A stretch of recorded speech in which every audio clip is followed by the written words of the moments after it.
guys, and happy weekend in advance. I'm sure those of you that followed my first video upload about visa application in Vientiane are eager to get an update about the situation.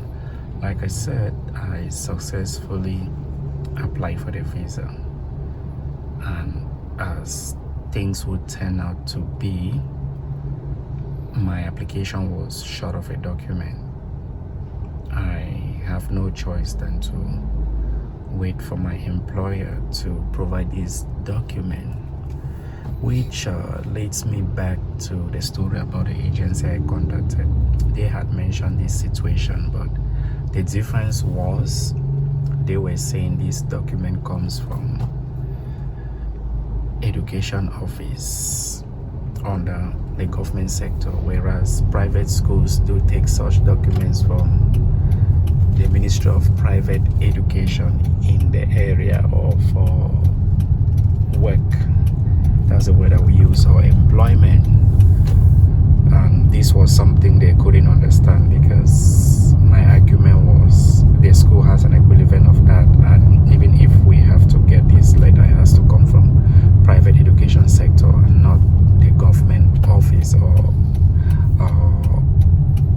whatever, where government schools go for such documents. So to cut long story short, the school rightly accepted that this letter comes from private education office, and it takes a little while to have it. So it's under process right now, and when it arrives, I will proceed with the application.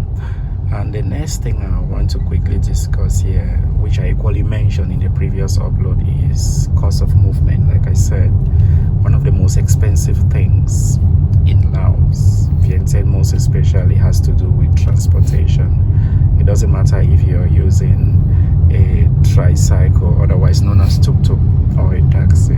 It's very expensive, so you have to be wise in the way you spend as far as transportation is concerned.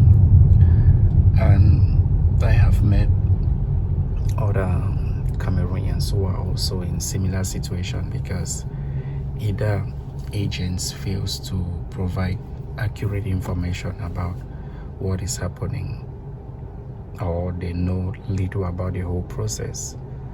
From my observation here, I would say it's either they are abusing the words of having direct connection with the embassy to facilitate things, or it's just a game they are playing to have people come to them and pay for their services, because it's not the way it seems to be. They rely heavily on your documents, and if your documents are not in order, they can't do anything. So at the end of the day, it's just a matter of them taking your documents for you and doing the application, which sounds like you, the applicant, you are lazy to do, or you do not know how to go about the process. So I wouldn't call that connection, and it's a sad situation, because the few people I've met here who have passed through the same agent seems to be having similar problem with mine.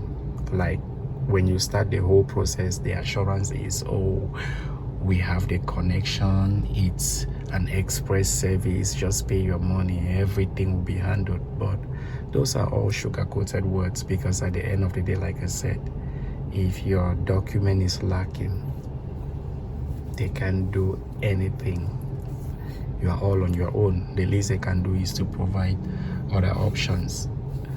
But one thing that is positive about the whole experience is, for others that I've met, at least the agency is discussing with them on option B, although it's still very costly. But with my own case, I was particularly pissed and angry at them, because they did not even do the application, and they made no effort in providing me with options, and I have full proof on this. They just vanish. So it's funny, but it is what it is. So to conclude, if you are heading here to make your application, now advise you may want to use a travel agency to obtain the Laos visa. But once you're in, try to do your application by yourself, especially if you've got time, because If your documents are in order and you're officially employed by a school, you will have the visa. It's only problematic if you are out of job, no formal employment, and perhaps you are worried about the wait time, then I'll say it's okay.